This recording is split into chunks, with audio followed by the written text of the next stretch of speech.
প্রিয় ছাত্রছাত্রীরা, আজকে আমি তোমাদেরকে এই ভিডিওর মাধ্যমে ক্লাস 9-এর ভৌতবিজ্ঞানের যে প্রশ্নগুলো দেওয়া আছে প্রথম পর্যায়ের মূল্যায়নের জন্য 2025 সালের ফার্স্ট সামেটিভের জন্য ভৌতবিজ্ঞানের 3 নম্বর স্কুলের যে সমস্ত প্রশ্নগুলো আছে সমস্ত প্রশ্নের উত্তর আমরা আলোচনা করবো পেজ নম্বর 262-তে।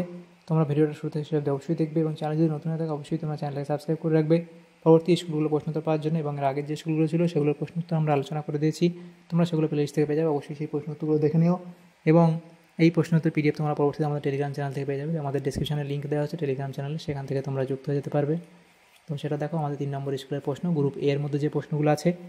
প্রথম প্রশ্ন একের দাগে বলা আছে সঠিক উত্তরটি নির্বাচন করে পূর্ণবাক্যে লেখো। এখানে 8টা প্রশ্ন আছে, এমসিকিউটাই প্রশ্ন 8 নম্বর। তো একের দাগে একের প্রশ্ন, পদার্থ কোনটি দৈর্ঘ্য পরিমাপের একক? তাহলে এটা হবে কি আলোকবর্ষ, অপশান সি। এরপরে আছে একটি বস্তু 10 সেন্টিমিটার ব্যাসার্ধের বৃত্তাকার পথের অর্ধেক অতিক্রম করলে সরণ হবে কত? 20 সেন্টিমিটার। দেখো এই 10 সেন্টিমিটার ব্যাসার্ধ, তাহলে যদি একটা বৃত্ত এটা হয়, এটা যদি 10 সেন্টিমিটার হয়, ব্যাসার্ধ যদি 10 সেন্টিমিটার হয়, তাহলে এবারে বৃত্ত যখন তৈরি হবে সেটা তো এভাবে তৈরি হয় বৃত্তটা, কিন্তু এ চলা শুরু করলো এখান থেকে চলে এই অবধি আসলো, অর্ধেক আসলো। তাহলে এটা যদি অর্ধেক হয়, ব্যাস 10 হয়, তাহলে ব্যাসার্ধ কত হবে? 20, সেই জন্য উত্তর কথা হবে 20। এরপরে 3-এর দাগে বলা হচ্ছে কোন রশ্মিটির একক 3টি মৌলিক একক দ্বারা গঠিত? সেটা হবে কি অপশান এ, অর্থাৎ ত্বরণ। এরপরে প্রশ্ন 4-এর দাগে বলা হচ্ছে আলফা কণার বিচ্ছুরণ পরীক্ষার সাহায্যে আবিষ্কৃত হয়, এটা হবে কি নিউক্লিয়াস, অপশান সি। এরপরে প্রশ্ন আছে সমবেগে গতিশীল বস্তুর ত্বরণ থাকে না, অপশান এ। এরপরে আছে কোনটি ভৌত রাশি নয়? সেটা হবে কি জল, অপশান বি। এরপরে আছে প্রদত্ত কোনটির প্রোটন, ইলেকট্রন ও নিউট্রন সংখ্যা সমান? সেটা হবে এখানে অপশান সি। এরপরে আছে যে পরমাণুটির এল কক্ষটি ইলেকট্রন দ্বারা পরিপূর্ণ থাকে সেটি হলো, এটা হবে অপশান ডি, অর্থাৎ নিয়ন। এরপরের প্রশ্ন দেওয়া হচ্ছে, দেখো যে প্রশ্ন গ্রুপ বি এর মধ্যে দেওয়া আছে 7টা প্রশ্ন, 1 নম্বর করে 7 নম্বর এখানে দেওয়া হয়েছে। 2-এর দাগের প্রশ্নে বলা আছে নিচের প্রশ্নগুলি অতি সংক্ষিপ্ত উত্তর দাও, বিকল্প প্রশ্নগুলি লক্ষণীয়। প্রথম প্রশ্ন, দুটি একই একক বিশিষ্ট ভৌত রাশির উদাহরণ দাও যার একটি স্কেলার এবং অপরটি ভেক্টর। তাহলে সেটা কি হবে?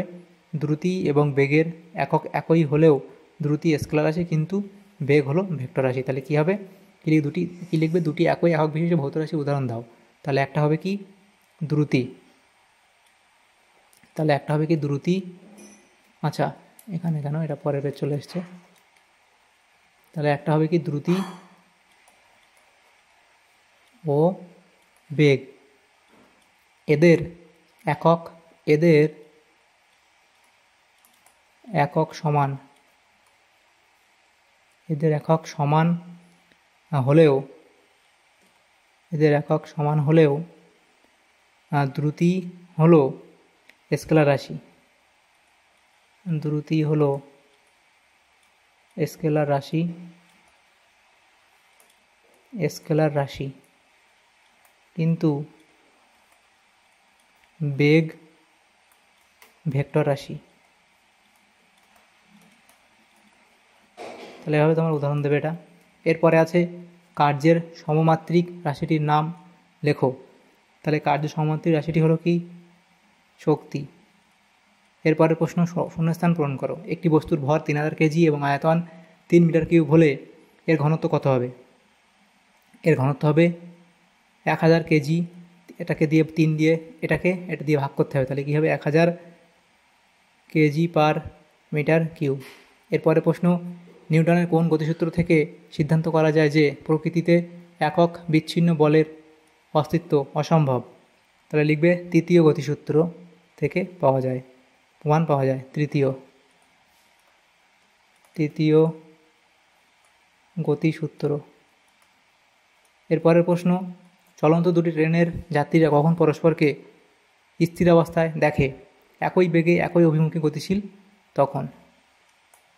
একই বেগে এবং একই অভিমুখে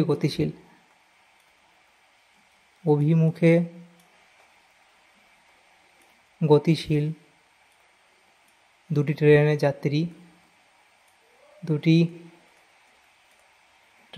যাত্রী পরস্পরকে স্থির অবস্থায় দেখে। 1 ডাইন সমান কত নিউটন? অথবা দিয়ে প্রশ্ন ছিল, তাহলে লিখবে 1 ডাইন সমান 10⁻⁻5 নিউটন। পাশে থেকে প্রশ্ন কী বলা আছে দেখো, বৃত্তপথে আবর্তনশীল ত্বরণের অভিমুখ কোন দিকে হয়? লিখবে বৃত্তের ব্যাসার্ধ বরাবর কেন্দ্রাভিমুখী হয়।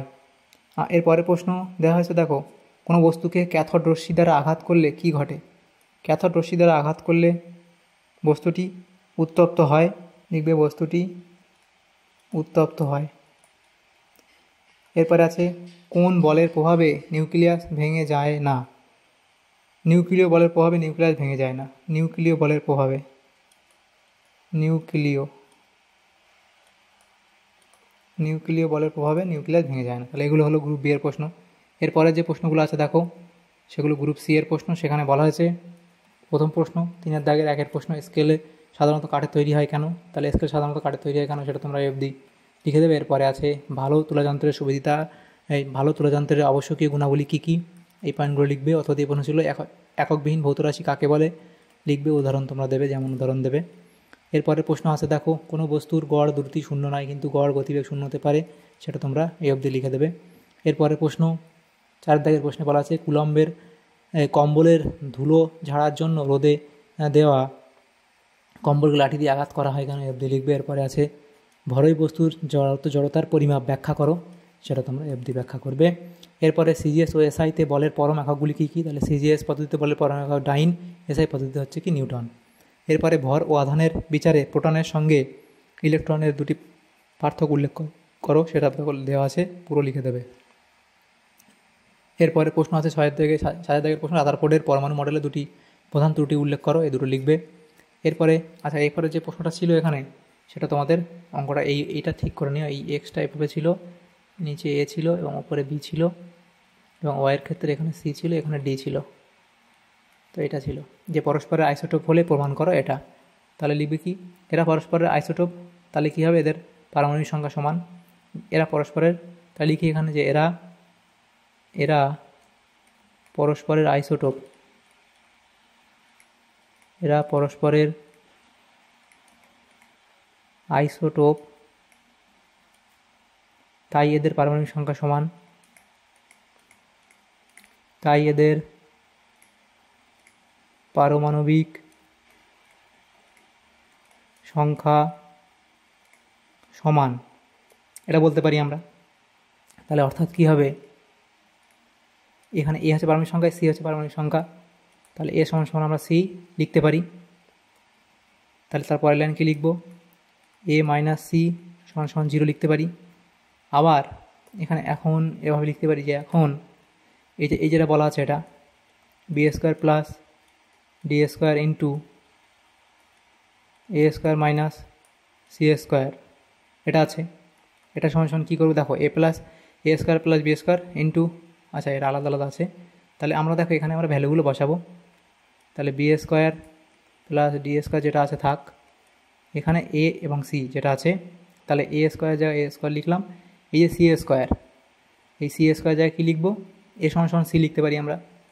তাহলে এই সি মানে কি, আমরা এ লিখলাম, তাহলে এ স্কোয়ার, যেহেতু এ সমান সমান সি আমরা আগে পেয়েছি সেজন্য। তাহলে এটা কি হবে, B square plus D square, আর এটার ভ্যালু কি, এ মাইনাস সি হচ্ছে 0, A square minus A square বিয়োগ করলে কী হবে, 0 হয়ে যাবে, তাহলে সেটা 0 লিখলাম। তাই গুণ করলে কত হবে, 0। তাহলে আমাদের এরাই তো চেয়েছিল এখানে অঙ্কটাতে যে B square plus D square into A square minus C square সমান সমান 0, এটা প্রমাণিত, এটা করবে। এরপরে দেখো, আচ্ছা এটা কিছু না, এটা বাদ। গ্রুপ ডি এর যে প্রশ্নগুলো আছে দেখো রৈখিক ভরবেগের সংরক্ষণ সূত্র, এটা তোমরা বই থেকে পেয়ে যাবে, সেখান থেকে তোমরা করে নেবে। এবং এরপরে দেখো এটাও পেয়ে যাবে বই থেকে। তারপর নিউটনের কোন গতিসূত্রটিকে জারডের সূত্র বলা হয়, প্রথম গতিসূত্র, এবং এটি সূত্র বিবৃত করো, সেটা তোমরা পেয়ে যাবে। আচ্ছা এখানে লিখে দেওয়া হয়েছে প্রথম গতিসূত্র, এবং সেটা তোমরা অবধি লিখবে। তারপর 2 থেকে যে প্রশ্ন ছিল মাপনী চোঙের সাহায্যে জলের অদ্রাব্য কোনো কঠিন পদার্থের আয়তন ঘনত্ব নির্ণয় কীভাবে করা হয়, সেটা তোমরা লিখবে। এরপরে প্রশ্ন ছিল দেখো এটা 3 দাগের প্রশ্ন, একটি ঋণাত্মক একক পরমাণু আয়নের এম কক্ষে 8টি ইলেকট্রন বর্তমান, এর প্রসম পরমাণুটির ইলেকট্রন বিন্যাস লেখো, এর ইলেকট্রন সংখ্যা লেখো, এবং এর মৌলের ভর সংখ্যা 31 হলে এর নিউক্লিয়াসের নিউট্রন সংখ্যা কত। তাহলে কি ধনাত্মক, আচ্ছা ঋণাত্মক একক পরমাণু আয়নের এম কক্ষের 8টি ইলেকট্রন বর্তমান, এটা বলা আছে।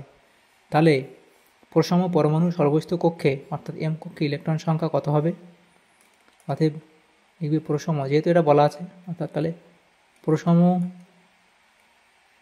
প্রসম পরমাণুর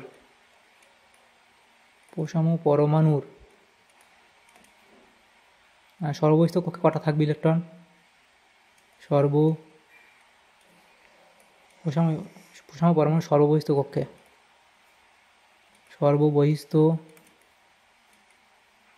কক্ষে অর্থাৎ কি এম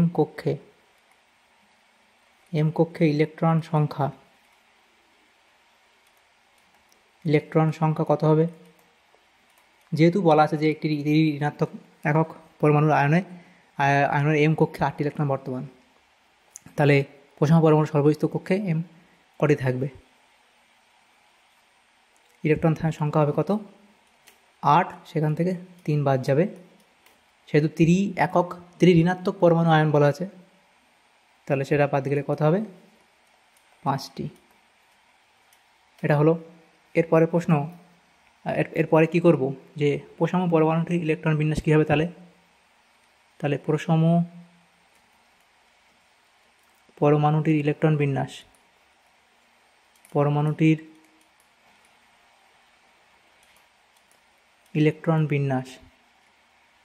প্রসম পরমাণুটির ইলেকট্রন বিন্যাস কী হবে?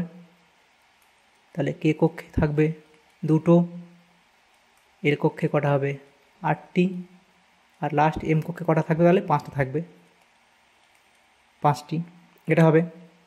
তাহলে প্রসম পরমাণুটির অতএব প্রসম পরমাণুটির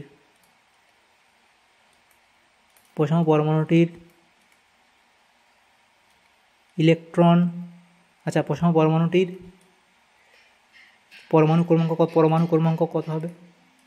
পরমাণু ক্রমাঙ্ক, ইলেকট্রন বিন্যাস তো আমরা লিখলাম, এটা ইলেকট্রন বিন্যাসটা লিখে দিলাম। তাহলে পরমাণু ক্রমাঙ্ক অর্থাৎ কত হবে? সেটা হবে কত?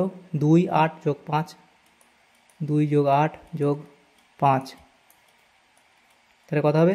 15। পরমাণু ক্রমাঙ্ক 15, এটা হবে।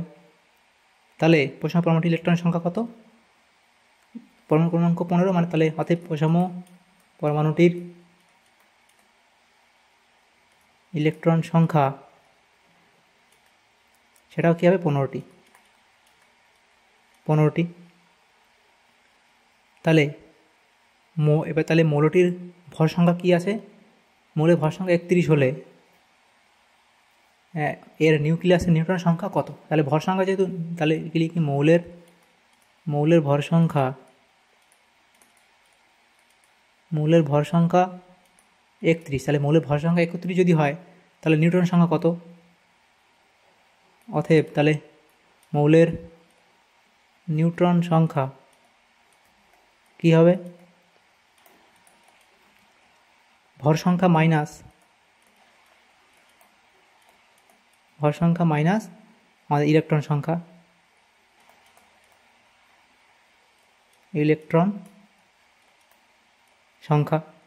তাহলে ভর সংখ্যা 31, ইলেকট্রন সংখ্যা 15, তাহলে কত হবে? 16। তাহলে এগুলো হয়ে গেল অঙ্কটা, প্রত্যেকটা প্রশ্নমান। তাহলে আমাদের এখানে এই সমস্ত প্রশ্নগুলো ছিল 3 নম্বর স্কুলে ফিজিক্যাল সায়েন্সের ক্লাস 9-এর যে সমস্ত প্রশ্নগুলো ছিল প্রথম পর্যায়ক্রমে মূল্যায়নের জন্য, সেগুলো আলোচনা করলাম। তোমার যদি সামান্যতম উপকার এসে থাকে ভিডিওটা অবশ্যই লাইক করবে, বেশি বেশি করে বন্ধুদের সাথে শেয়ার করবে, আর পরবর্তী যে স্কুলগুলো আছে সেগুলো প্রশ্ন উত্তর পাওয়ার জন্য অবশ্যই তোমরা আমাদের চ্যানেলটাকে সাবস্ক্রাইব করে রাখবে। Thanks for watching.